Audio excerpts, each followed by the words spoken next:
ठीक आहे. तर ही कंप्रेसिव्ह स्ट्रेंथ जी आहे त्या कंप्रेसिव्ह स्ट्रेंथच्या 10% आहे असं आपण बोलून देत असतो.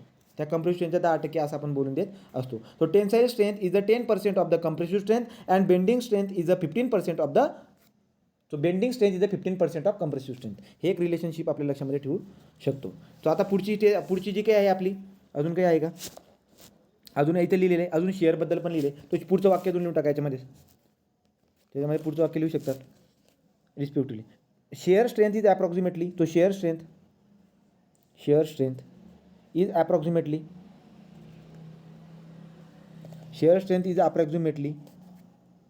20% of compressive strength, uniaxial compressive strength. ती इथपर्यंत आपण कव्हर करून टाकलं. याचा अर्थ काय कळतोय बरं का, की शेअर स्ट्रेंथ किती असेल 20% of compressive strength, tensile strength किती असते 10% ऑफ कंप्रेसिव्ह स्ट्रेंथ लगभग आणि बेंडिंग स्ट्रेंथ किती असते 15. सो 10, 15 आणि 20, 10, 15, 20 अशा पण आपण लक्षामध्ये ठेवतो. ते एवढं काही परफेक्ट रिलेशनशिप त्यांच्यामध्ये नाही आहे, पण तुम्ही ऑब्झर्वेशनच्या बेसनुसार असं बोलून दिलेलं आहे. आता आपण काय करणार, सो नेक्स्ट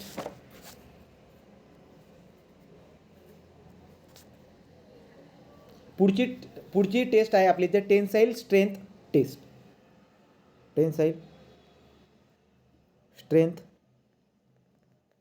टेस्ट. आता काही सगळ्यांनी व्यवस्थित लक्ष देऊन ऐका. काय असतं बरं का, की कॉन्क्रीट जो आहे तो कॉन्क्रीट ठिसूळ आहे, ब्रिटल आहे, बरोबर. तर कॉन्क्रीट जो आहे तो ठिसूळ आहे, तो ब्रिटल आहे. तर कॉन्क्रीट ठिसूळ असल्या कारणानं त्याची कंप्रेसिव्ह स्ट्रेंथ तुम्हाला ॲक्युरेटली काढता येईल. कॉन्क्रीट ब्रिटल असल्या कारणानं त्याची कंप्रेसिव्ह स्ट्रेंथ तुम्हाला ॲक्युरेटली काढता येईल, पण त्याची टेन्साईल स्ट्रेंथ तुम्हाला ॲक्युरेटली काढता येणार नाही. त्याच्यामध्ये काही ना काही एरर येऊन जाईल. त्यामुळे अशी डायरेक्ट कोणती टेस्ट आपल्याकडे अवेलेबल नाही आहे. तर कॉन्क्रीट ब्रिटल असल्या कारणानं त्याची डायरेक्टली टेन्साईल स्ट्रेंथ काढण्यासाठी आपल्याकडे काही स्ट्रेंथ अवेलेबल नाही. आणि डायरेक्टली जर का तुम्ही स्ट्रेंथ काढायला गेलात तर तुम्हाला रिझल्ट एवढा खास भेटणार नाही. लक्षात का, कारण की तो कंप्रेसिव्ह नेचरमध्ये दिसायला भेटत असतो. टेन्साईल काढत असताना एरर निघून जाणार आहे, एवढी बात लक्षात येते. मग मी काय करतो, मी डायरेक्टली न काढता कॉन्क्रीटची टेन्साईल स्ट्रेंथ मी डायरेक्टली न काढता इनडायरेक्टली काढतो. सो इनडायरेक्टली काढण्यासाठी कॉन्क्रीटची टेन्साईल स्ट्रेंथ इनडायरेक्टली काढण्यासाठी आपल्याकडे पहिली टेस्ट निघून येत असते. ती पहिली टेस्टचं नाव आहे flexural tensile strength test. So flexural tensile strength taste.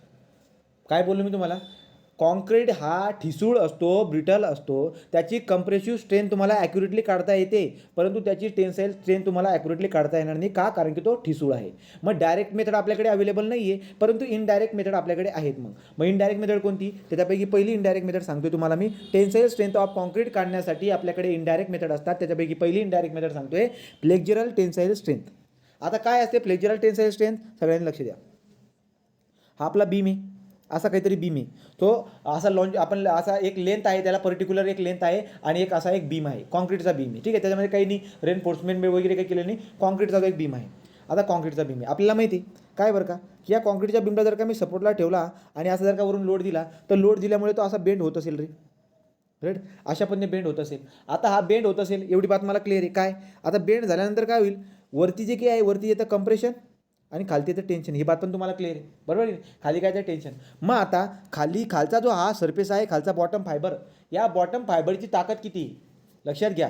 तुम्ही indirectly tensile strength find out करतायत, परंतु तुम्ही indirectly tensile strength find out करतायत, पण कशा पद्धतीने बघा, याला मी वाकवला आणि वाकवल्यानंतर जो हा बाहेरचा जो फायबर आहे ना, हवाला बाहेरचा फायबर, या बाहेरच्या फायबरची स्ट्रेंथ किती बरं का, म्हणजे काय, वरून लोड लावतोय, मग खाली नाही, खालच्या जो बॉटम फायबर आहे ना, इथं टेन्शन येते, टेन्शनमुळे इथं ना क्रॅक जाते आणि क्रॅक गेला का मी थांबून जाईल. मग मला कळून जाईल क्रॅक गेले, याचा अर्थ काय बरं का, त्याची ताकद तेवढी. किती ताकद आहे, तुम्ही वरून लोड लावत होते एरियावरती, लोड डिवाइड बाय एरिया करून तुम्हाला कळून जाईल की आतमध्ये किती ताकद आहे. तो मी काय करतोय बरं का, याची टेन्साईल स्ट्रेंथ फाइंड आउट करून टाकली मी, राईट. लक्षामध्ये येते का तुम्हाला, की आपण या बीमवरती लोड लावतोय, बेंड करतोय म्हणजे फ्लेक्झर. आता बेंडिंग म्हटल्यावरती फ्लेक्झरच ना, मग मी त्याला बीमला बेंड केल्यानंतर एका फायबरवरती टेन्शन, एका फायबरवरती कंप्रेशन येते. मग दुसरा जो फायबर आहे ज्याच्यावरती टेन्शन येते, त्याची ताकद किती आहे टेन्शन घ्यायची, त्याची ताकद किती टेन्शन घ्यायची मला कळून जाते ना मग, राईट ना. तो काय होतो, तो टेन्शनमध्ये येतोय, मग किती टेन्शन घेतोय, काहीतरी टेन्शन घेईल, मग फेल्युअरच्या करस्पॉन्डिंग आपण तो पॉईंट नोट करून घेईल. तो मॅक्झिमम किती ताकद तो सहन करू शकतो, मॅक्झिमम त्याच्यामध्ये किती ताकद आहे की तो एवढ्या गोष्टी सहन करू शकतो, ती आपली काय होऊन जाईल, ती आपली टेन्साईल स्ट्रेंथ होऊन जाईल, ती आपली काय होऊन जाईल, टेन्साईल स्ट्रेंथ होऊन जाईल. पण ही टेन्साईल स्ट्रेंथ येते, ही टेन्साईल स्ट्रेंथ आपण इनडायरेक्टली काढलेली, त्यामुळे याला नाव काय ठेवलं मी, फ्लेक्झरल टेन्साईल स्ट्रेंथ. फ्लेक्झर का म्हटलंय, कारण की त्याला तुम्ही वाकवतायत आणि वाकवतो त्या बॉडी तिकडचा फायबरला तडा कुठपर्यंत जातोय, त्याचा लोड आणि त्याचा एरिया हे करून तुम्ही तो स्ट्रेस फाइंड आउट करतायत. तर तो जो काही मॅक्झिमम स्ट्रेस असेल तिथे जाऊन आपला तो क्रॅक पडतोय, रप्चर होते, त्याला काय म्हणतो आपण, त्याला म्हणतो आपण फ्लेक्झरल स्ट्रेंथ. त्याला फ्लेक्झरल स्ट्रेंथ म्हणतात किंवा मॉड्युलस ऑफ रप्चर म्हणतात. त्याला काय म्हणतात, मॉड्युलस ऑफ रप्चर पण तुम्ही म्हणून देत असतात. क्लिअर झालं का कन्सेप्ट काय असते इथं.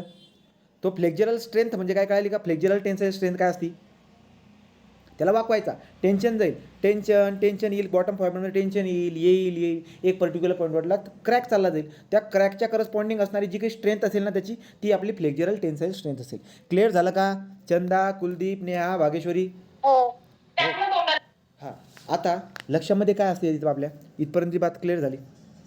आता गंमत बघा, तर मला फ्लेक्झरल टेन्साईल स्ट्रेंथ टेस्ट करण्यासाठी मला काहीतरी बनवावं लागेल ना. आता तो बीम मला तसा बनवावा लागेल, तर मी एक बीम बनवतो, असा बीम बनवतो, हा बीम आपण असा बनवत असतो, राईट. तर काहीतरी बीम असेल, येतात जरा खाली येतं, असा काहीतरी बीम असेल आपला, राईट. याची लेंथ पण असेल ठराविक, पण आता किती डायमेन्शन आहे ते पण लक्षामध्ये घेऊन घेऊ. तुम्हाला मी 2 कन्सेप्ट सांगणार आहे जे तुम्हाला इंटरव्ह्यूमध्ये काम येईल. आता लक्षात ठेवा त्याच्या पुढे. हां, तर यायला हे काय होतं, एक मिनिट रे.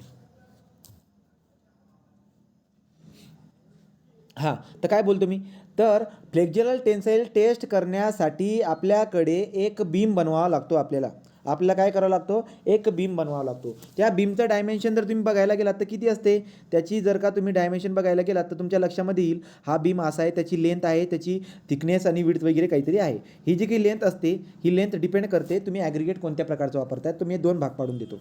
याची लेंथ आहे 70 सेंटीमीटर, राईट. आता क्रॉस सेक्शनचं बघा, तो क्रॉस सेक्शनचा आहे 150 सेंटीमीटर.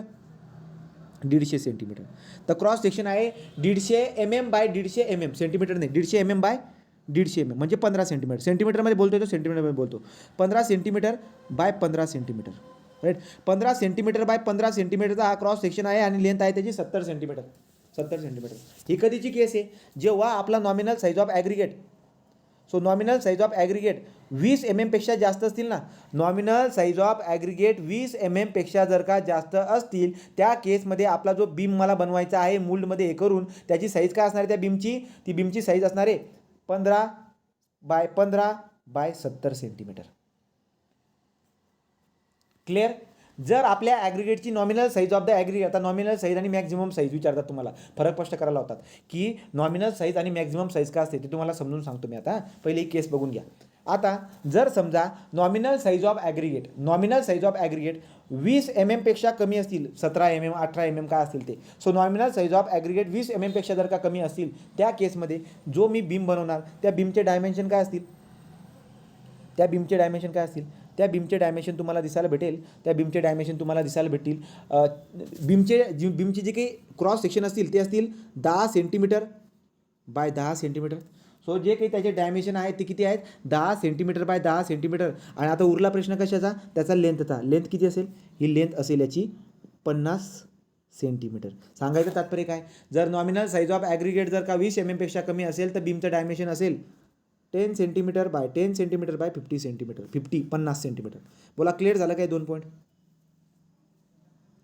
हे 2 पॉईंट क्लिअर झाले, पटकन बोला. आता गमत बघा, आता ऐका. आता काय बोलतोय, आता 2 फरक तुम्हाला बोलतात, मॅक्झिमम साईज ऑफ ॲग्रिगेट म्हणजे काय, आणि बघा मॅक्झिमम साईज ऑफ ॲग्रिगेट म्हणजे काय आणि नॉमिनल साईज ऑफ ॲग्रिगेट म्हणजे काय. तो मॅक्झिमम साईज ऑफ ॲग्रिगेट म्हणजे काय, नॉमिनल साईज ऑफ ॲग्रिगेट म्हणजे काय, यासाठी तुम्हाला मी ना जाळ्यांच्या पद्धतीने समजून सांगतो. शिव जे ना शिवच्या पद्धतीने समजून सांगतो. म्हणजे काय बघा, आपल्याकडे ना शिव आहेत, ही 40 mm, ही जे ना 40 mm आपण असं काही पण घेऊ बरं का, काही पण घेऊया, तो काही लॉजिकल नाही आहे, याच्यामध्ये कोणत्याही प्रकारचं लॉजिक नाही. मी कोणत्या पण प्रकारची जाळी घेतलेली आहे, याच्यामध्ये काही लॉजिक नाही, ठीक आहे. 40 mm, 35 mm, 30 mm, 25 mm, 20 mm, 15 mm, काही लॉजिक नाही आहे, मी काही पण घेतोय 10 mm, ठीक आहे. आता मी घेतलं ॲग्रिगेट, समजा मी ॲग्रिगेट घेतलं आहेत 100 ग्रॅम, तो 100 ग्रॅमचा ॲग्रिगेट घेतलं मी, पास केलं. 40मधून अख्खं अख्खं पास झालं, 35मधून बी अख्खं अख्खं पास झालं, आणि पडले तिथं समजा इथं पडले 40 ग्रॅम, राईट. इथं पडलेत 40 ग्रॅम, इथं पडलेत 10 ग्रॅम, इथं पडलेत 20 ग्रॅम, 50 20, इथं पडलेत 10 ग्रॅम, इथं पडलेत 20 ग्रॅम. क्लिअर होते बघा. हे 50 आणि 50 100, ठीक आहे. अशा पद्धतीने. आता लक्ष द्या, मॅक्झिमम साईज ऑफ ॲग्रिगेट म्हणजे काय आणि नॉमिनल साईज ऑफ ॲग्रिगेट म्हणजे काय, याचा फरक डिफिनेशनपेक्षा तुम्हाला कन्सेप्ट करून चांगल्या पद्धतीने क्लिअर होऊन जातो. कसं, आता लक्ष द्या. तो कालची डिफिनेशन दूर ठेवा आणि याच्या कन्सेप्टवरती लक्ष ठेवा. आता काय बोलतो मी, ऐका. मॅक्झिमम साईज ऑफ ॲग्रिगेट म्हणजे काय बरं का, की मॅक्झिमम साईज ऑफ ॲग्रिगेट म्हणजे काय, की अशी कोणती ती जाळी आहे, अशी कोणती मिनिमम साईज ऑफ सीव आहे, ती मिनिमम साईज ऑफ सीव ज्याच्यामधून सगळे ॲग्रिगेट पास होऊन जातात. कोणती अशी साईज आहे की त्याच्यामधून सगळे काय होत आहेत बरं का आपले, तो सगळे जे काही आहे ते पास होऊन जातात. जसं की काय बरं का, समजून सांगण्याचा प्रयत्न करतो. समजा आता बघा, तुम्ही मला सांगा मॅक्झिमम साईज ऑफ ॲग्रिगेटची बात करतोय मी. हां, इथं 40-35 वाली, तर मला सांगा अशी ती मिनिमम साईज ऑफ सीव, अजून याच्यावरती घेऊन घ्या रे. पेन कोणता वापरला आहे, हिरवा वापरा. इथं 50 mm, राईट. हां, तुम्हाला प्रश्न काय विचारतो मी माझ्या प्रश्नाचं उत्तर द्या बरं का. अशी ती मिनिमम कोणती सीव आहे, व्यवस्थित आहे का, अशी ती मिनिमम साईज ऑफ सीव कोणती आहे ज्याच्यामधून सगळे ॲग्रिगेट पास होऊन गेलेत, कोणती सांगा रे. सगळे ॲग्रिगेट पास होऊन गेलेत, कोणती सीव आहे ती, 50 वाली, 40 वाली, 35 वाली. आता 50 वाली पण आहे, 40 वाली पण आहे आणि 35 वाली पण आहे. पण तुम्हाला काय बोललो मी, मिनिमम साईज ऑफ सीव, अशी मिनिमम साईज ऑफ सीव कोणती आहे ज्याच्यामधून सगळे ॲग्रिगेट पास झालेत. आता प्रश्नाला व्यवस्थित समजून घ्या. 50 पण आहे, 40 पण आहे, 35 पण आहे, पण मिनिमम साईज ऑफ सीव अशी कोणती ज्याच्यामधून सगळे ॲग्रिगेट पास झाले. आता उत्तर द्या. 35 mm. तो 35 mm, याचा अर्थ असा की आज 100 ग्रॅमची जी ॲग्रिगेट घेतली होती ना, याच्यामध्ये मॅक्झिमम साईज ऑफ ॲग्रिगेट किती होती, ती होती 35 mm. ती किती होती, 35 mm. कळालं का. सो इथं नोट करून खाल्ली तो आपण, maximum size of aggregate is equal to 35 mm. बोला, क्लिअर झालं काय, सांगा. हे क्लिअर झालं का. दुसरी बात, आता नॉमिनल साईज ऑफ ॲग्रिगेट म्हणजे काय. नॉमिनल साईज ऑफ ॲग्रिगेट याचा मिनिंग होता परमिटेड टू पास. तो परमिटेड टू पास तुम्हाला डिफिनेशन लिहून देतो वाटल्यास तुम्ही, राईट. तुम्हाला डिफिनेशन लिहून देतो. पण आता गंमत बघा, इथं काय विषय होतोय. इथं विषय काय होतोय, आता मी तुम्हाला सांगतोय की नॉमिनल साईज ऑफ ॲग्रिगेट म्हणजे काय. तर नॉमिनल साईज ऑफ ॲग्रिगेट म्हणजे काय, आता तुम्ही मला सांगा अशी कोणती साईज आहे, मॅक्झिमम साईज, अशी कोणती मॅक्झिमम साईज आहे ज्याच्यावरती पार्टिकल रिटेन आहे, ज्याच्यावरती एकतरी पार्टिकल रिटेन आहे. अशी कोणती मॅक्झिमम साईज ऑफ सीव आहे, कोणती बरं का. अशी 35 वरती तर एक बी रिटेन नाही आहे, मॅक्झिमम बोलतोय, मॅक्झिमम. 35 वरती रिटेन नाही, 40 वरती एक बी खडी रिटेन नाही, 50 वरती ते मॅक्झिममवाले कटले. तो मॅक्झिमम साईज ऑफ सीव अशी कोणती आहे की ज्याच्यावरती मॅक्झिमम साईज ऑफ सीव अशी कोणती ज्याच्यावरती एकतरी खडी रिमाय झाली, तर तुम्ही म्हणणार 30 mm. काय आहे, 30 mm. ही 30 mm ची सीव अशी आहे की त्याच्यावरती एकतरी पार्टिकल रिटर्न होतोय. सांग, आलं लक्षामध्ये. ते काय असणार आपला. So nominal size of aggregate is equal to 30 mm. बोला, क्लिअर झाला का रे, क्लिअर झाला का. अशी ती मॅक्झिमम साईज ऑफ सीव कोणती ज्याच्यावरती एकतरी खडी राहिलेली आहे, अशी ती मॅक्झिमम, तुम्ही मराठीत लिहून घ्या, अशी ती मॅक्झिमम साईज ऑफ सीव कोणती ज्याच्यावरती एकतरी खडी राहिलेली आहे. तर ती जी काही असेल, ती जी साईज असेल आपली, ती साईज किती, 30 mm ची. याचा अर्थ आपल्या 100 ग्रॅमचं जे काही मी ॲग्रिगेट आणलेले, 100 ग्रॅमचं जे मी ॲग्रिगेट आणले, त्याची नॉमिनल साईज किती आहे, 30 mm. आणि मॅक्झिमम साईज किती आहे, 35 mm. तो मॅक्झिमम साईज जे आहे, मॅक्झिमम साईज ऑफ ॲग्रिगेट 35 आणि नॉमिनल साईज आहे 30 mm. बोला, क्लिअर झालं काय. डिफिनेशन लिहून देऊ का लिहिण्यामध्ये टाईम न घालता, तुम्हाला क्लिअर झाला असेल लक्षात घ्या. तर तुम्ही जर क्लिअर झाला असेल तर तुमच्या पद्धतीने लक्षामध्ये ठेवून घ्या. ही बात क्लिअर झाली. पुढे जा तुम्ही. चंदा, क्लिअर झाला का, क्लिअर झाला का, बोला पटकन रे. चला पुढे, चला पुढे जाऊ. आता पुढे जर आपण गेलो तर आपल्याला टेस्ट करायची. तर टेस्ट करण्यासाठी आपण अगोदर काय घेतलंय, आपला सॅम्पल घेतला. आता मी जातो, तुम्हाला त्या PDF मध्ये नेतो. त्या PDF मध्ये नेल्यावरती आपल्याला आयडिया लागून जाईल. चला, सो PDF कडे जाऊ. हा आपला आहे तो आता 150 बाय 150 बाय 700 वाला किंवा 100 बाय 100 बाय 500 वाला असू शकतो. ठीक आहे, पुढे चला. पुढे गेल्यानंतर आपल्याकडे आपल्याकडे काय असणार आहे, तो मी मोल्ड तर बनवणार आहे, कॉन्क्रीट मला लागणार आहे, एवढी बात मला कन्फर्म आहे. पण मला फायनली टेस्ट कशावरती करावी लागते, मला UTM वरती करावं लागते. UTM युनिव्हर्सल टेस्टिंग मशीनवरती मला टेस्ट करावी लागणार. मग आता टेस्ट करण्यासाठी त्या बीमला मला काय करावं लागतो, आडवा. आता बघा UTM मशीनवरती असे पॉईंट लोड देतो आपण, आडवा त्या बीमला ठेवावा लागतो, वरून लोड लावावा लागतो. माझ्याकडे काय असेल, एकतर पॉईंट लोड असेल, याला पॉईंट लोड म्हणतो आपण, सिंगल पॉईंट लोड. आणि हा जो काय आपला सिंगल पॉईंट लोड आहे तो 150साठी सिंगल पॉईंट लोड आहे आणि 100साठी पण सिंगल पॉईंट लोड आहे. लक्षात घ्या, तो सिंगल पॉईंट लोडिंग देऊन आपण काय करू शकतो, फ्लेक्झरल टेन्साईल स्ट्रेंथ आपण सिंगल पॉईंट लोड देऊन काढू शकतो, किंवा फ्लेक्झरल टेन्साईल स्ट्रेंथ आपण जी काय आहे 2 पॉईंट लोडिंग देऊन काढू शकतो. ही आहे आपल्याकडे 2 पॉईंट लोडिंग. ही आपल्याकडे काय 2 पॉईंट लोडिंग. तर मग आता एकतर सिंगल पॉईंट लोडिंग किंवा 2 पॉईंट लोडिंग देऊन आपण फ्लेक्झरल टेन्साईल स्ट्रेंथ काढू शकतो. ही कहाणी तुमच्या डोक्यात गेली. आता पुढे जाऊ. आता आपल्याला काय करायचं आहे, तर आता आपल्याला काय करायचं, आपल्याला बनवायचं आता कॉन्क्रीट. सो कॉन्क्रीटसाठी मला लागणार सिमेंट घेतलं, पाणी घेतलं, फाईन ॲग्रिगेट, कोर्स ॲग्रिगेट, चारही एकत्र करून टाकले. आपल्याकडे असेल आता मोल्ड कसा आहे, हा आहे आपला मोल्ड, आपल्याकडे मोल्ड. तो कॉन्क्रीट रेडी आहे. आता मोल्डला मी फिल करणार. कशापणे फिल करणार, तर फिल करण्यासाठी मी, लक्षात घ्या, फिल करण्यासाठी मी 50 mm लेअर भरणार. 50 mm लेअर भरून टाका. टॅम्पिंग रॉड आहे तुमच्याकडे 16 mm डायमीटरचा, 60 सेंटीमीटर उंचीचा टॅम्पिंग रॉड घेतला. त्या टॅम्पिंग रॉडने कुठून टाका. 25 नंबर ऑफ लो द्या. किती द्या, 25 नंबर ऑफ लो. तो मला सांगा, जर मी 50 mmचा एक लेअर घेत असेल, 50 mmचा जर का मी एक लेअर घेत असेल, तर 150 बाय 700 या बीममध्ये किती लेअर येतील, जर मी 50 mmचा जर का मी एक लेअर घेत असेल तर किती लेअर येतील रे, 50 3 लेअर येतील. किती लेअर येतील, 3 लेअर येतील. जर मी 100 बाय 100चे जर का घेत असेल तर किती लेअर येतील, 2 लेअर येतील. क्लिअर झालं. पण प्रत्येक लेअरमध्ये तुम्हाला 25 नंबर ऑफ लो द्यायचे आहेत. एवढी बात क्लिअर झाली. तो टाकला कॉन्क्रीट, ठीक आहे, हे करून टाकला, पुढचा घेतला, झाला आता पॅक. आता हे झाल्यानंतर पुढे काय करतो आपण, याला काय करायचं.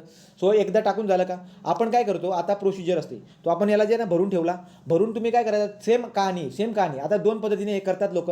एक तर कानाकोपऱ्यामध्ये ठेवून देतात, ह्युमिडिटी टेम्परेचर आणि ह्युमिडिटीला मेंटेन करून कुठे कानाकोपऱ्यामध्ये ठेवा, जिथं व्हायब्रेशन वगैरे नसेल, असं करा. किंवा कधी काय करतात, मूल्ड सगट पाण्यामध्ये ठेवून देतात. सो मूल्ड सगट आपण 48 तासासाठी, किती, मूल्ड सगट 48 तासासाठी मी त्याला काय करणार, 48 तास. सो 48 तासासाठी, एकतर 48 तासासाठी कानाकोपऱ्यामध्ये ठेवा. अशा कानाकोपऱ्यामध्ये ठेवा जिथं 27 ± 2 डिग्री सेल्सिअस एवढं टेम्परेचर मेंटेन असेल, राईट, आणि 90% ह्युमिडिटी असेल, राईट. सो 90% ह्युमिडिटी आणि 27 ± डिग्री सेल्सिअस एवढं टेम्परेचर ज्या ठिकाणी असेल त्या कोपऱ्यामध्ये जिथं व्हायब्रेशन आहे तिथे ठेवून द्या या मूलला. किंवा पाण्यामध्ये पण बुचकून देतात. पाण्यामध्ये, कोणत्या पाण्यामध्ये, ज्या पाण्याचं टेम्परेचर 27 ± 2 डिग्री सेल्सिअस आहे, या पाण्याच्या टेम्परेचरमध्ये तुम्ही 48 तासासाठी ठेवून द्या. क्लिअर झाला का पॉईंट, हा पॉईंट क्लिअर झाला का. काही पण करा क्युरिंगसाठी, तो पहिले 2 दिवस जे आहे ना, पहिल्या 2 दिवसामध्ये परफेक्ट क्युरिंग व्हावी, त्यासाठी एक तर कान्याकोपऱ्यामध्ये ठेवा, एक तर पाण्यामध्ये ठेवून द्या. ठीक आहे. आता कान्याकोपऱ्यामध्ये ठेवलं असेल तर त्याला बाहेर काढा, मूल्ड काढून घ्या. मूल्डला बाहेर काढून आपलं सॅम्पलला आता बाहेर काढून टाकायचं. तर मूल्डमधून आपला सॅम्पल बाहेर काढून टाकायचा. पाण्यामध्ये जर ठेवला असेल तर पाण्यामधून बाहेर काढून त्या मूल्डमधून आपला सॅम्पल बाहेर काढून घ्यायचा. सो मूल्डमधून आपला सॅम्पल बाहेर काढून ठेवला. मूल्डमधून आपला सॅम्पल मी काय करून टाकला, बाहेर काढून टाकला. ठीक आहे. आता मी काय करणार बरं का, इथपर्यंत आलेत तुम्ही, इथपर्यंत आलेत. आता गंमत बघा. आता मी त्याला काय करत असतो, आता त्याला मूल्डमधून बाहेर काढल्यानंतर, इथं दिली का, आणि इथं दिली असेल बघा, तो 27 ± हां. तर आपण काय करतो, 14 दिवसाची 28 दिवसाची स्ट्रेंथ तुम्हाला काढायची असेल. लोक काय, आता मी 48 तासच बोललो. आता मी पहिले काय करायचं असतं, कान्याकोपऱ्यामध्ये ठेवायचं असतं. कान्याकोपऱ्यामध्ये ठेवून झाल्यानंतर पुन्हा बाहेर काढायचं, मूलला उचलायचं आणि पाण्यात ठेवायचं, वॉटर बाथमध्ये. मग आता वॉटर बाथमध्ये किती ठेवू, 14 दिवसाची स्ट्रेंथ पाहिजे का 28 दिवसाची स्ट्रेंथ पाहिजे, आलं लक्षामध्ये. तुम्ही कान्याकोपऱ्यामध्ये ठेवलं होतं, कान्याकोपऱ्यामध्ये ठेवल्यानंतर 1 दिवस 2 दिवसात कान्याकोपऱ्यामध्ये ठेवल्यानंतर मूलला सेपरेट केलं. आता जो काही आपल्याकडे बीम आला आहे त्या बीमला मी वॉटर बाथमध्ये ठेवणार. वॉटर बाथमध्ये सफिशियंट दिवसासाठी ठेवतो. 14 दिवसाची स्ट्रेंथ पाहिजे का 28 दिवसाची स्ट्रेंथ पाहिजे, त्याच्यानुसार आपण त्याला वॉटर बाथमध्ये ठेवणार. वॉटर बाथमध्ये ठेवलं, काही सफिशियंट दिवस ठेवल्यानंतर त्या स्पेसिमनला मी बाहेर काढणार, त्याला वाळवायला ठेवल्यानंतर 14 दिवसाची स्ट्रेंथ आता आपण काढतोय, 14 दिवसाची किंवा 28 दिवसाची. ठीक आहे. इथपर्यंत आपण आलेलो आहे. ही एक जनरल कहाणी असते. आता गंमत बघा. आता मी काय करतो, आता आपण त्याला, इथपर्यंत आपण आलेलो आहोत की आता 14 दिवसापर्यंत 28 दिवसापर्यंत आलेलो आहोत. ठीक आहे. तो काही सफिशियंट टाईमपर्यंत पाण्यामध्ये त्याला बुचकून ठेवला होता, नंतर बाहेर काढून ठेवला, वाळवायला ठेवला काही दिवस वाळवायला ठेवला समजा. आणि त्याच्यानंतर मी आता काय करतोय, आता फायनल टेस्टिंगसाठी त्याला उचलून आणतोय. इथपर्यंत तुम्हाला काही ना काही कळालेलं असेल. आता आपण काय करतो, आता आपल्याकडे एकतर सिंगल पॉईंट लोडिंग आहे आणि डबल पॉईंट लोडिंग आहे. सिंगल पॉईंट लोडिंगची कहाणी जी काय आहे तुम्हाला दिसायला भेटेल इथं वरती. हे बघा, हा सिंगल पॉईंट लोडिंग, तो त्या बीमला आणतो. आता लक्षात घ्या, तुम्हाला काय काय लक्षात ठेवायचं बरं का, खाली जर बघायला गेलो ना, हे जे सपोर्ट आहेत, या सपोर्टमधलं जर तुम्ही 150 mm by 150 mm by 700 mm जर का बीम वापरला असणार, तर खालचे जे काही दोन सपोर्ट आहेत, हे सपोर्ट, या सपोर्टमधली स्पेसिंग 600 असेल. आणि जर 100 mm by 100 mm by 500 mm जर का बीम बघितला असणार, तर खालचे जे सपोर्ट आहेत त्यांच्यामधलं जे काही अंतर आहे, स्पेसिंग ही 400 mm असेल. तुम्हाला तो परीक्षेमध्ये विचारणार, राईट, तुम्हाला परीक्षेमध्ये विचारणार. दुसरी बात, हा जो काही हा सपोर्ट नेमका काय असतो, हा रोलर असतो. काय असतो, हा रोलर असतो. रोलर म्हणजे काय, रॉड ठेवतात, कधी कधी ना रॉड ठेवतात, रॉड ठेवून देतात, नाहीतर कधी कधी ना सेटअप पण आहे, तो सेटअप, तो जे आहेत ना, हे रोलर आहेत, असे रोलर असतात. असं तुम्हाला 3D मध्ये मागे दिसायला भेटतील, ते रोलर असतात. रोलर असतील ते, त्यांचा डायमीटर किती असतो लक्षात घ्या, असा रोलर असेल तो. तुम्हाला मी जनरल दाखवतो, तो जनरल जर बघायला गेलात ना, असा रॉड असतो, असा हा रॉड असतो, राईट. इथं मला काय ठेवायचं, असा आपला बीम ठेवायचा आहे, राईट. आणि मला पॉईंट लोड द्यायची, समजा पॉईंट लोड द्यायची, तर यांच्यामधली स्पेसिंग किती असेल, 400 असेल 600 असेल इन केस ऑफ 150 mm, 100 असेल 400 असेल इन केस ऑफ 100 mm. एवढी कहाणी तुम्हाला क्लिअर झाली. आता हा जो काही रोलर आहे, वरती पण रोलर असतो बरं का, हा पण रोलर असतो. या रोलरवरती वरून लोड येतात, तो वरती पण रोलर आहे, खाली पण असा रोलर म्हणजे काय, रॉड येतो, असा रॉड, राईट ना, रॉड. तर मग आता मला काय लक्षामध्ये येतं बरं का, हा जो रोलर आहे याचा डायमीटर किती असतो, 38 mm रे, 38 mm. आठवा बरं का, आठवा, तुम्ही जे काही ॲब्रेशनची टेस्ट केली होती त्याच्यामध्ये जो काही बॉल होता त्याचा डायमीटर किती असतो, आठवा बरं का, आठवते का तुम्हाला, किती सांगितलं होतं तुम्हाला, तो ॲब्रेशनची जो मी टेस्ट केली होती त्याच्यामध्ये मी काय टाकले होते, त्याच्यामध्ये जे काही ॲब्रेसिव्ह चार्जेस टाकले होते, कास्ट आयरनचे ब्लॉक टाकले होते, त्याचा डायमीटर किती होता रे नेहा, विसरले का एका दिवसात, 48 हां, तर 48 mm. ठीक. आता बघा पुढे, तर पुढचं काय दिसायला भेटते, एक तर 38 mm, हा 38 mm, राईट. तुम्हाला दोन गोष्टी तुलनात्मक चालतील. इथं पण याचा पण किती असेल, 38 mm. हा पॉईंट लोड झाला, हा सिंगल पॉईंट लोड. पण कधी कधी आपण जे प्रॅक्टिकल करणार आहोत आपल्या केसमध्ये, आपण डबल पॉईंट लोड करणार. तर डबल पॉईंट लोडच्या केसमध्ये काय असतं, आता बघा, हा झाला 2 पॉईंट लोडिंग. तर 2 पॉईंट लोडिंग, आता 2 पॉईंट लोडिंगच्या केसमध्ये तुम्हाला दिसायला भेटेल, हा रोलर आहे आपला, इथं हा रोलर आहे, याच्यावरती आपला काय ठेवणार आहे, आपण असा बीम ठेवणार आहे, राईट. त्याच्यावरती अजून रोलर ठेवणार आहे, समजा, ठीक आहे. तसं मी तुम्हाला चौकोन काढून दाखवतो. अरे हां,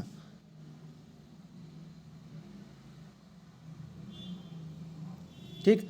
असा जो की ना आपला बीम बसणार आहे. आता याला कॉन्टॅक्ट करतो. तुम्ही जर कॉन्टॅक्ट करायला गेलात तर तुमच्या लक्षामध्ये काय येऊन जाईल बरं का, तुमच्या लक्षामध्ये येऊन जाईल की हा जो काही पॉईंट इथं टच होणार आहे, हा टच होणार. आता तो आपल्याकडे परफेक्शन आले नाही आहे, समजून घ्या तुम्ही. तर या दोघांमधलं वरचे जे दोन पॉईंट आहेत ना, 2 पॉईंट, वरचे जे 2 पॉईंट रोलर आहेत, हे पण रोलर असतात. आता या केसमध्ये चिटकवलेले दाखवलेले असतात, परंतु ज्या काही लॅबमध्ये जे आहेत ना, रोलर ठेवून देतात, ते रोलर जे ना इकडे सटक तिकडे सटक, इतका त्रास होतो, खूप जबरदस्त त्रास होतो. ते रोलर इकडे तिकडे सटकत असतात, त्यामुळे रिझल्ट जो ना तो पण ॲक्युरेट येत नाही. मग आता या दोघांमधलं अंतर किती असतं, 200 सेंटीमीटर असेल. 200 सेंटीमीटर असेल, जेव्हा 150 बाय 700 mm चा जर का बीम असेल, त्या केसमध्ये हे 2 पॉईंटमधलं जे 2 पॉईंट लोडिंग जे आहेत ना, वरचे दोन रोलर लोडिंगवाले, ते जे काही नाही पॉईंट लोड येते, हे roller as a point load सारखे ॲक्ट करतात. यांच्यामधला स्पेसिंग 200 mm चा, 200 mm ना, किती दिले, 200 सेंटीमीटर देऊन दिले. तो यांच्यामधली जी काही स्पेसिंग असणार या केसमध्ये, इथं MM बरं काय, MM याला दुरुस्त करून टाका, राईट. सो 20 सेंटीमीटर असेल, राईट. आणि किती असेल, ही 13.3 सेंटीमीटर. तो 13.3 सेंटीमीटर क्लिअर झालं, हे 13.3 सेंटीमीटर. तर एवढी बात मला क्लिअर झालेली आहे. ही झाली होती आपली खालची 600 mm किंवा 400 mm. हे तुम्हाला क्लिअर झालं का रे, पटकन कमेंट करा, हे क्लिअर झालं का, क्लिअर झालं. आता 2 पॉईंट लोडिंग बघा. 2 पॉईंट लोडिंगसाठी आपण आपल्या बीमला तयार केला, ठेवून दिल्यानंतर आता काय, अशा पद्धतीने ठेवला. समजून घ्या तुम्ही गोष्टीला, आपल्याकडे काही एवढं परफेक्शन नाही आहे. ठेवला, तो ठेवल्यानंतर आता लोड आपला होईल. लोड आपल्यानंतर काय होईल बरं का, लोड आपल्यानंतर आपल्याला कळून जाईल बात की हा जो बीम आहे असा डिप्लेक्ट होईल. हा बीम असा डिप्लेक्ट होईल काहीतरी. तो डिप्लेक्ट झाल्यानंतर तुम्हाला नाही वाटत काही तर क्रॅक येतील, खाली येतील क्रॅक, ऑफकोर्स क्रॅक येतील, बरोबर. तो लक्षात घ्या. आता तुम्ही जर बघायला गेलात, इथं आपल्याकडे बीम कुठे गेला, हे बघा, इथं बघू, ठीक, हा वाला. या डायग्राम म्हणून गोष्टी क्लिअर होतील. तो जेव्हा हा 60 सेंटीमीटरचा आहे, जेव्हा हा 60 सेंटीमीटर आहे म्हणजे 600 चा आहे, तर आपण कसं ॲडजस्टमेंट कशी केली, या रोलरला बरोबर अशा ठिकाणी लावलेली मी बघा, हे वाला तुम्हाला कळून जाईल ना बात. अगोदरची काय सांगितली होती मी तुम्हाला, तर वरचे जो असतो याच्यामधला 20 आहे.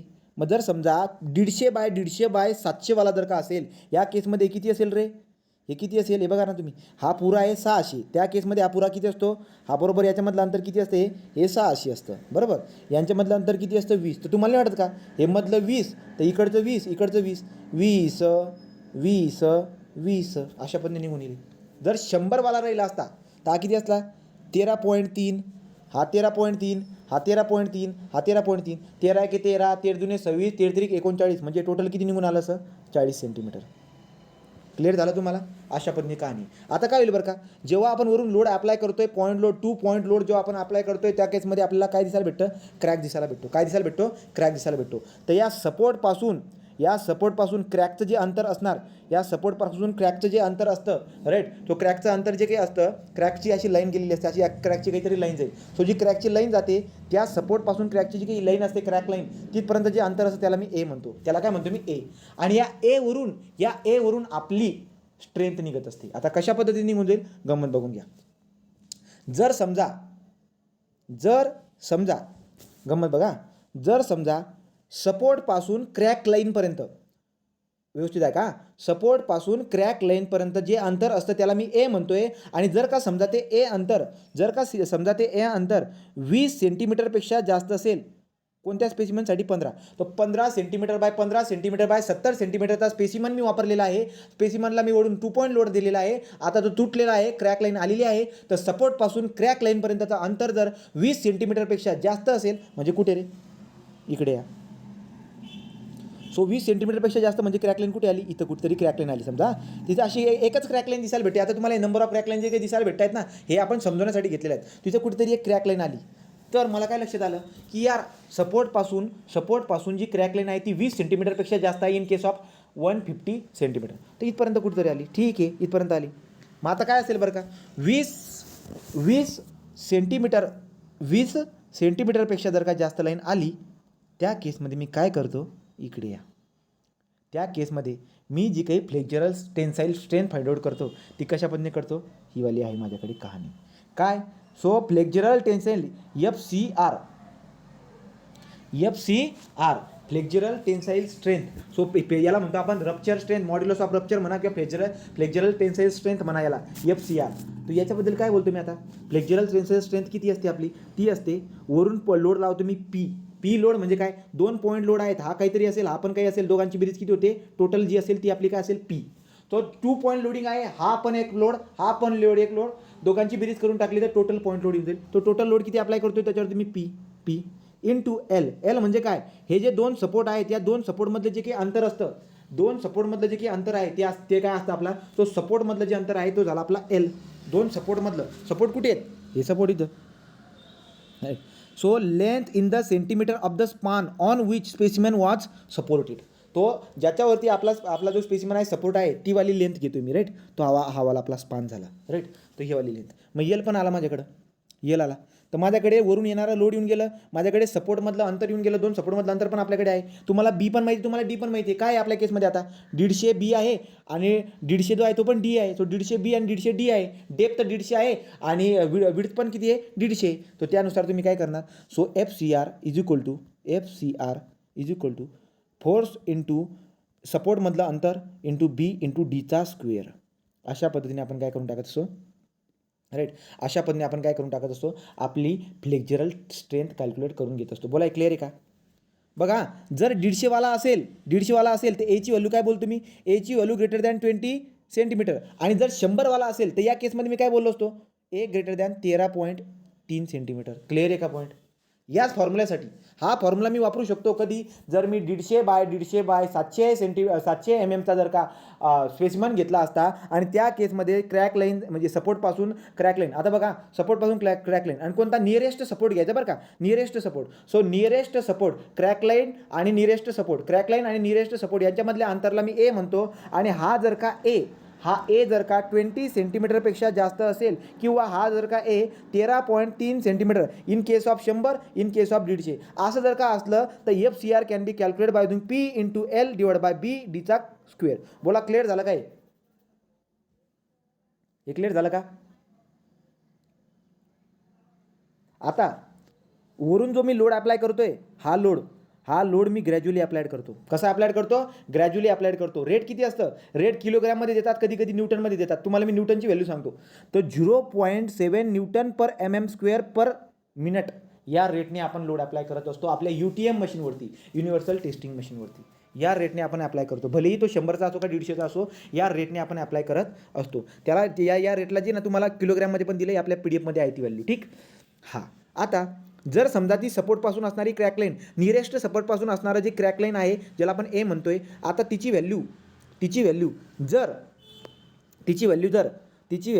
जर 20 सेंटीमीटरपासून, 150ची कहाणी सांगतोय तो. आज एक काम करून घेऊ ना, ही आडवी लाईन, ही 100ची कहाणी, ही 150ची कहाणी. जर समजा तो ए 20 MM पेक्षा कमी, 20 सेंटीमीटरपेक्षा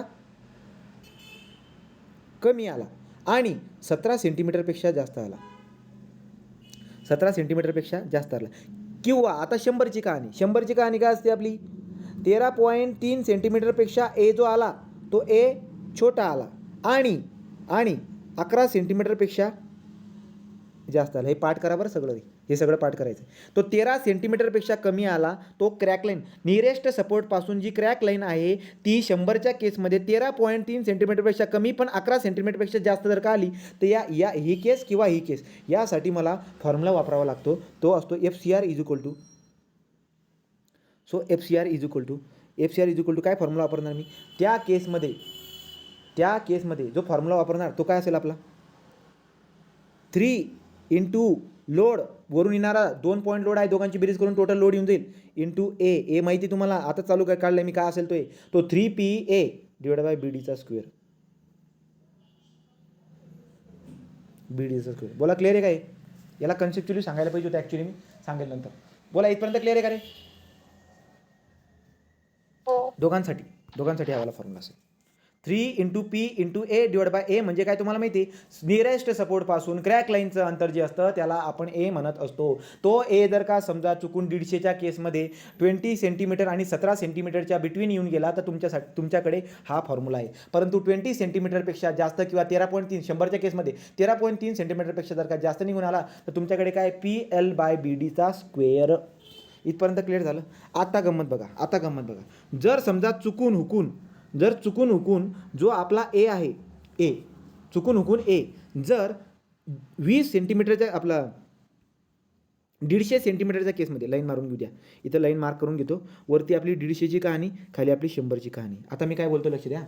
जर समजा चुकून हुकून आपला ए जर 17 सेंटीमीटरपेक्षा कमी आला याच्या केसमध्ये आणि 100च्या केसमध्ये 11 सेंटीमीटरपेक्षा जर का ए कमी आला, याचा अर्थ तो कुठे आला माहिती आहे का? इथं बघा, हा 150वाला होता, समजा हा 150वाला होता, तर 20 सेंटीमीटर होतं. तो 20 सेंटीमीटरच्या कमी 17पेक्षा पण कमी येतोय, म्हणजे इथं कुठेतरी क्रॅक येतोय. आता मला सांगा का रे, लोड तुम्ही इथं अप्लाय करायला पाहिजे, क्रॅकमध्ये जायला पाहिजे होता ना, आणि हा क्रॅक कुठे येतोय? डायरेक्ट इथं कोपऱ्यावरच येतोय. याचा अर्थ तुमचं काहीतरी चुकलं. मग तुमचं टेस्ट करताना काहीतरी घोटाळा केला तुम्ही, एकतर काहीतरी कमी जास्त झालं, तर काहीतरी घोटाळा झाला, आपल्याकडून चूक झाली. याचा अर्थ ही टेस्ट जी आहे ही टेस्ट आपल्याला डिस्कार्ड करावं लागेल. सांगायचं तात्पर्य काय की जर नियरेस्ट सपोर्टपासून क्रॅक लाईनपर्यंतचं जर का अंतर 17 centimetre in case of the what 150 MM च्या केसमध्ये जर 17 सेंटीमीटरपेक्षा जर का कमी आली ती क्रॅक लाईन, तर तुम्ही तिथे आली, आणि इकडे 11 सेंटीमीटरपेक्षा जर कमी आली 10 सेंटीमीटरच्या केसमध्ये, तर आपला रिझल्ट काय करावा लागेल? Discarded. Result is what? Discarded. Clear झालं का रे? बोला, पॉईंट क्लिअर झाला का रे? राईट. अशा पद्धतीची कहाणी तुम्हाला लक्षामध्ये येत असते. तुम्हाला बघा, विचार करा, तुम्हाला प्लेजर टेन्शन असा वागतोय ना तो खाली असा, तर तुम्ही जर का समजा याची डायग्राम जर बनवायला गेला तर डायग्राम कशी बनेल? क्रॉस सेक्शनच्या अलॉंग जर का बघायला गेला तुम्हाला दिसायला भेटेल अशी. सो इकडे कंप्रेशन, इकडे टेन्शन येईल खाली, बरोबर का? सो ही त्याची मॅक्झिमम व्हॅल्यू असेल अशा पद्धतीने. आणि किती असते ही? FCR. सो FCR या पद्धतीने काढून घेतो आपण. एवढी बात आपल्याला क्लिअर आहे. ठीक, तर एवढी बात आपल्याला क्लिअर आहे. काही उरते का? अजून उरते बघा. तर तुम्हाला मी न्यूटनमध्ये व्हॅल्यू सांगितली. रेट ऑफ लोडिंग जे देत असतो आपण, तो किती देत असतो तुम्ही तुलनात्मक अभ्यास करू शकतात बरं का. आठवू आपण आता काय, सिमेंटची केस घेतो आणि सिमेंटमध्ये कंप्रेसिव्ह स्ट्रेंथ आणि टेन्साईल स्ट्रेंथसाठी कहाणी करतो. इकडे कॉन्क्रीट घेतो, कॉन्क्रीटमध्ये कंप्रेसिव्ह सी आणि टेन्साईल स्ट्रेंथसाठी कहाणी घेतो. आता रेट ऑफ लोडिंग सांगा तुम्ही मला. ग्रॅज्युअल रेट ऑफ लोडिंग देतो ना मग. तर सिमेंटची कंप्रेसिव्ह स्ट्रेंथ काढण्यासाठी ग्रॅज्युअल रेट ऑफ लोडिंग आपण किती दिली होती? ही होती 35 न्यूटन पर mm² पर मिनिट. आणि टेन्शनसाठी होती 3.5 न्यूटन पर mm² पर मिनिट. टेन्शनच्या केसमध्ये, सिमेंटच्या केसमध्ये सिमेंटवरची जेव्हा तुम्ही कंप्रेशन स्ट्रेंथ काढली होती त्या केसमध्ये 35 न्यूटन पर mm² पर मिनिट होती आणि टेन्शनच्या केसमध्ये 3.5 न्यूटन पर mm² पर मिनिट होती. आता इकडे आलात तुम्ही, इकडे कुठे आलात? इकडे तुम्ही आता कंप्रेसिव्ह स्ट्रेंथ काढायला आलात. So compressive strength of the concrete या केसमध्ये किती होतं रे? 14 न्यूटन पर mm² पर मिनिट. बरोबर आहे का? आठवा, काल शिकवलं तुम्हाला. 14 न्यूटन पर mm² पर मिनिट, राईट. आणि टेन्साईल स्ट्रेंथसाठी न्यूटनमध्ये 0.7 न्यूटन पर mm² पर मिनिट. बोला, क्लिअर आहे का? हे चारही व्हॅल्यू टेबलच्या स्वरूपामध्ये लिहून घ्या. टेबलच्या स्वरूपामध्ये लिहून घ्या. ही वाली कहाणी तुम्हाला लक्षामध्ये ठेवायची. परीक्षेला विचारते बरं का हे सगळं, हे परीक्षेला विचारते. हे झालं. पुढे अजून एक टेस्ट येईल, तिथं अजून आपल्याला रेट ऑफ लोडिंग लक्षामध्ये घ्यायची.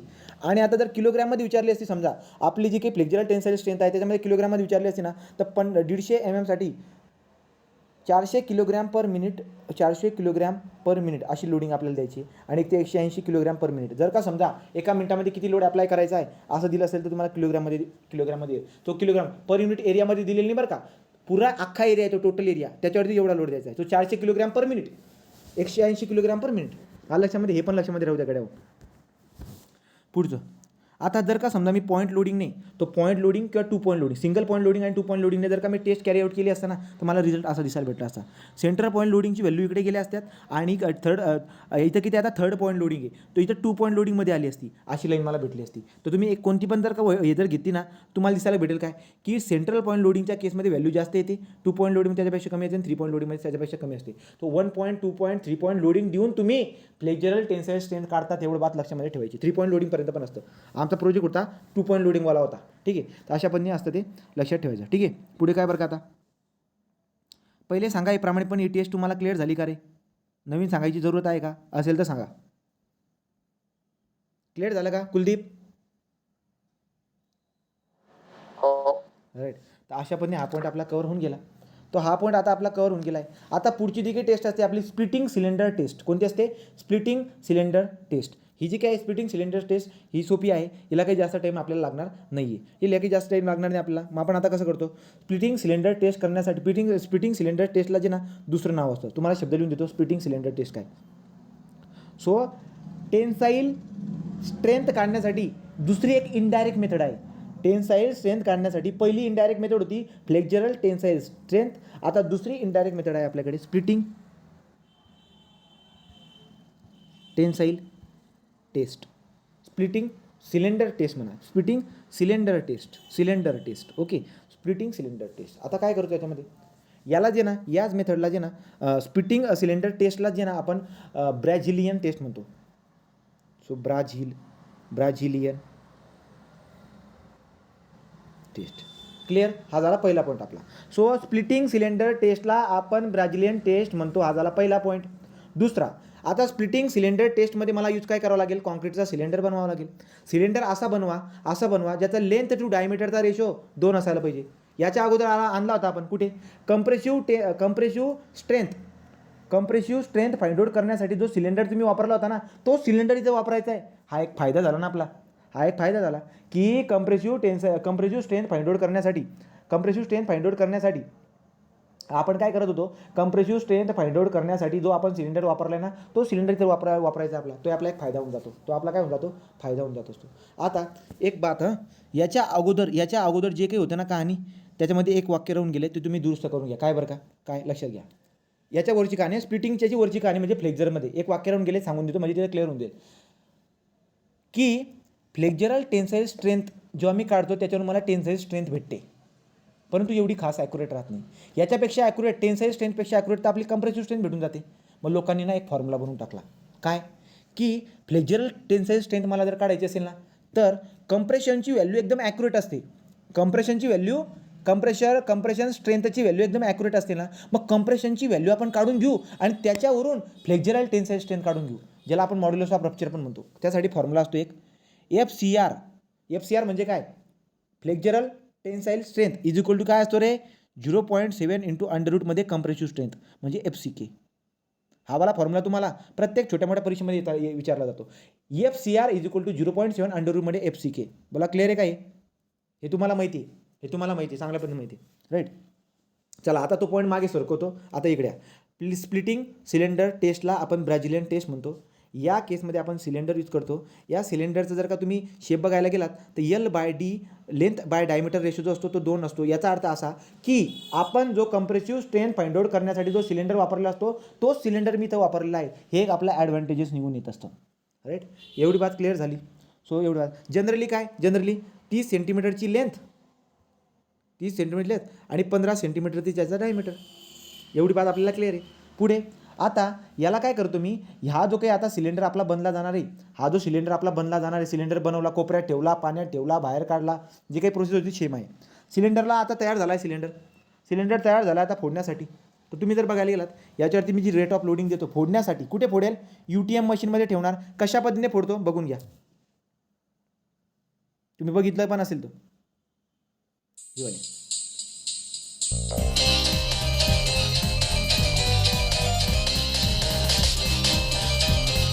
आता बघा गंमत, इथे काय दाखवतो, हां लक्ष द्या. हा सिलेंडर आपला रेडी आहे, ज्याचा डायमीटर आहे 15 सेंटीमीटर, ज्याची लांबी आहे 30 सेंटीमीटर. आता गंमत बघा, इथे एक पॉईंट असतो काय बरं का, एक लाकडाचा ठोकळा खाली पण आणि याच्यामध्ये पण, वरती ही लोखंडाची प्लेट आहे, स्टीलची प्लेट, ही स्टीलची प्लेट आहे. आता डायरेक्टली इथं कॉन्टॅक्ट, यांनी डायरेक्टली कॉन्टॅक्ट केला आहे. यांनी काय केलं माहिती आहे का, इथे ही स्टीलची बघा ही स्टीलची प्लेट नाही म्हणते, याच्या खाली एक अजून एक स्टीलची प्लेट येईल, पण त्या स्टीलच्या प्लेटच्या खाली आपल्याला लाकडाचा ब्लॉक ठेवावा लागतो. कसा बघून घ्या आता, ही झाली स्टीलची प्लेट, याच्या खाली बघा ही जी काही स्टीलची प्लेट आहे याच्या खाली मला लाकडाचा ठोकळा ठेवावा लागतो. का सांगतो तुम्हाला मी पुढे.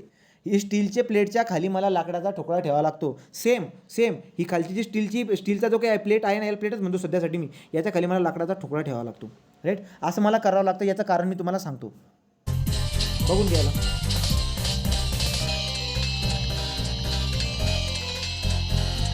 फुटला बघा, फुटला कसा रे, कसा फुटला जरा व्यवस्थित बघून घ्या, फुटला कसा तो बघा. उभा फुटलाय बरं का, हे तुम्हाला परीक्षेला विचारतात, तो फुटतो कसा हे पण विचारतात. अलॉंग डायमीटर फुटतो, उभा फुटतो, उभा अलॉंग डायमीटर उभा फुटतो, ठीक आहे. तो अलॉंग डायमीटर फुटत असतो. पुढची काय आणि काय काही आहे का पुढे,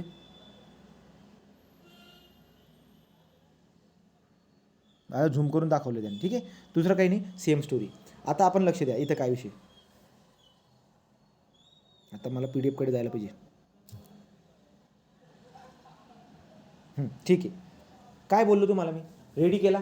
आता वरून जो काही लोड अप्लाय केला जातोय तो लोड किती असेल, तो लोड. आता गंमत बघा, फ्लेक्झरल टेन्साईल स्ट्रेंथमध्ये जी काही मला व्हॅल्यू भेटते ना, ती व्हॅल्यू फ्लेक्झरल टेन्साईल स्ट्रेंथची व्हॅल्यू खूप जास्त भेटते, ॲक्युरेटपेक्षा खूप जास्त भेटते. आणि तो आपला एक एरर सारखा दिसायला भेटेल ना, तर जास्त भेटते कडे. इथं आपल्याला सोपी सरळ पद्धत आहे, तिथे ना खूप प्रॉब्लेम येत असतात. कसं बरं का, खालचे रोलर लावायला 38 mm जे काही रोलर आहेत ना, ते लावायला जातो, वरून जेव्हा लोड येतात ते रोलर सटकून जातात, पायावरती पडून जातं, काय खूप जबरदस्त त्रास होत असतो, बरोबर का. ती वाली कहाणी. आता इथं काय करतो, इथं लोडिंग मला ग्रॅज्युअल लोडिंग अप्लाय करायची 2 Nm/mm² या रेटने. मागे किती अप्लाय केलं होतं, 0.7 Nm/mm². इथपर्यंत कहाणी क्लिअर आहे. आता गमत बघा, सो 2 Nm²/min या रेटने मी त्याच्यावरती काय करतोय, लोड अप्लाय करतोय अप टू फेल्युअर. तुम्हाला माहिती आहे फेल्युअर कसा झाला, क्लिअर झालं. UTM मशीनमध्ये करतो, UTM मशीनमध्ये आपण त्याला ठेवत असतो, राईट. मग आता याचा वापर करून काय होणार आहे, आता तुम्ही जर का झूम करून बघितल्या गोष्टींना, तुम्हाला मी सांगतो कसं असतं ते. हे बघा, तर हा बघा, हा वरचा आपला काहीतरी पोर्शन आहे, एक मिनिट, हाताने काढलं असतं बरं पडतं कधीतरी. तर हा आपला स्टीलची काहीतरी प्लेट आहे, याच्या खाली मी काय करतो रे, याच्या खाली लाकडाचा ब्लॉक ठेवतो असा, आणि याच्या खाली सिलेंडर असेल आपला.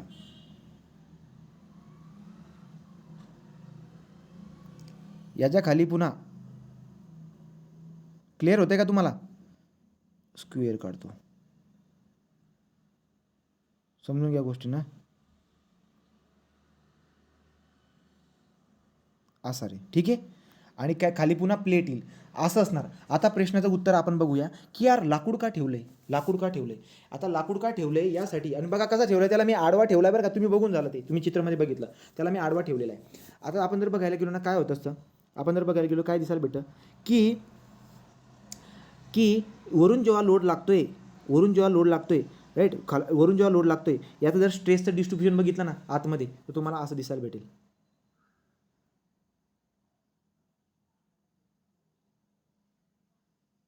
ठीक, असं काहीतरी दिसायला भेटेल.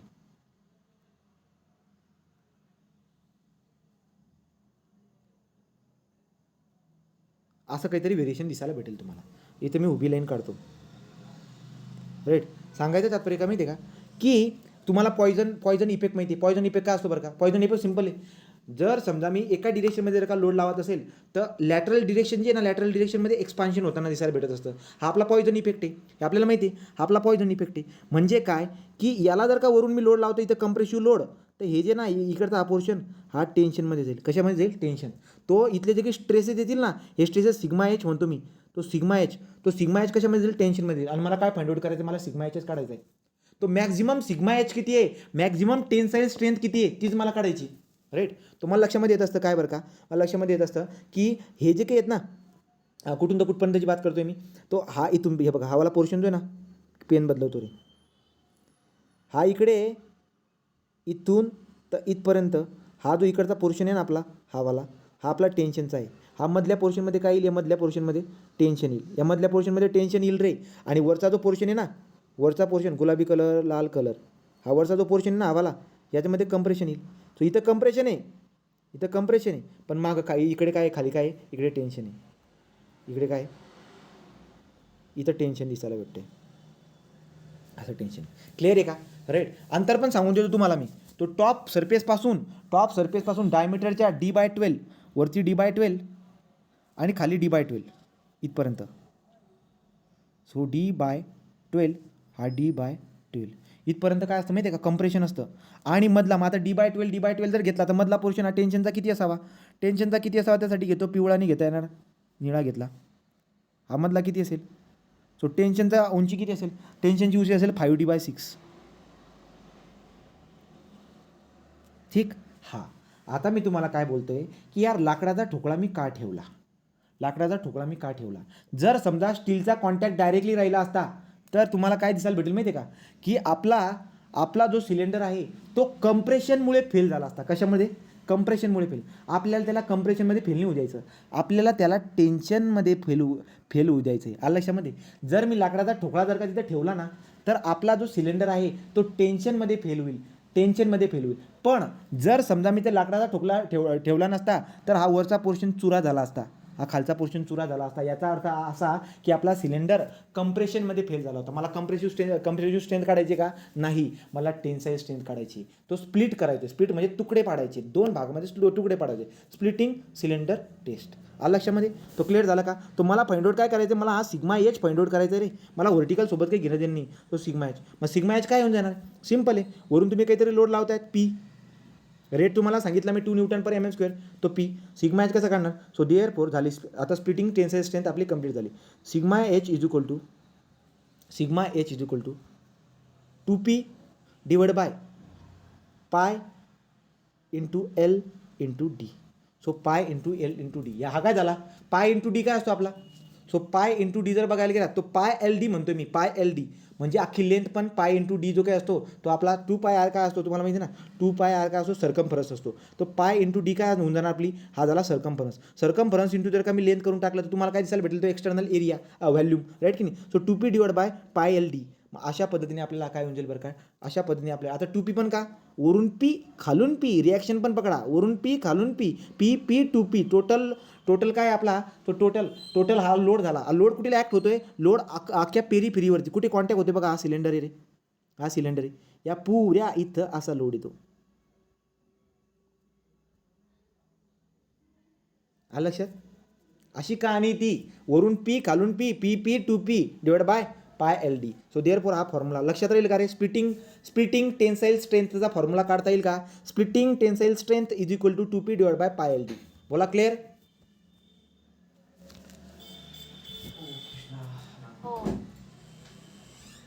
इथपर्यंत क्लिअर आहे का? ऐकतायत का तुम्ही? राईट. तर ही टेस्ट आपली कव्हर झालेली आहे. ही टेस्ट आपली कव्हर झालेली आहे. आता तुम्हाला एकच पॉईंट लक्षात घ्यायचा आहे. जो रिझल्ट मला भेटतो ते कशाचा? टेन्साईल स्ट्रेंथचा. सो इथे मेन्शन करतो टेन्साईल स्ट्रेंथ ऑफ कॉन्क्रीट. हा प्रश्न तुम्हाला परीक्षेला विचारतील ते. तो सगळ्यात जास्त व्हॅल्यू कोणाची निघून येते? ॲक्च्युली ती ॲक्युरेट राहत नाही, पण जास्त निघून येते. कोणाची? फ्लेक्झरल टेन्साईल स्ट्रेंथ याची व्हॅल्यू जास्त निघून येते. कोणापेक्षा? स्प्लिटिंग टेन्साईल स्ट्रेंथ याच्यापेक्षा याच्यापेक्षा कमीवाली अजून एक असते. कोणती? Direct tensile. डायरेक्टली जर का ताणलं ना तुम्ही त्याला, तर त्याच्यानुसार डायरेक्ट टेन्साईल स्ट्रेंथ. हा वाला प्रश्न तुम्हाला परीक्षेला विचारेल तो. क्लिअर झाला का? सो फ्लेक्झरल टेन्साईल स्ट्रेंथ जास्त असते स्प्लिटिंग टेन्साईल स्ट्रेंथपेक्षा. स्प्लिटिंग टेन्साईल स्ट्रेंथ जास्त असते डायरेक्ट टेन्साईल स्ट्रेंथपेक्षा. क्लिअर? पुढं आता ही टेन्साईलबद्दल मी कंप्रेशनबद्दल पण लिहू शकत होतो का? हा लिहू शकत होतो. कसा? Compression strength. सो कंप्रेशन स्ट्रेंथच्या केसमध्ये तुम्हाला कशाची स्ट्रेंथ जास्त दिसायला भेटते बरं का? क्यूबची स्ट्रेंथ काय जास्त आहे? कोणापेक्षा? सिलेंडरपेक्षा. हे दोनच लक्षात ठेवतो आपण. इथपर्यंत क्लिअर आहे का? सो अशा पद्धतीने tensile strength is going to be over. Tensile strength ही आपली ओव्हर झालेली आहे.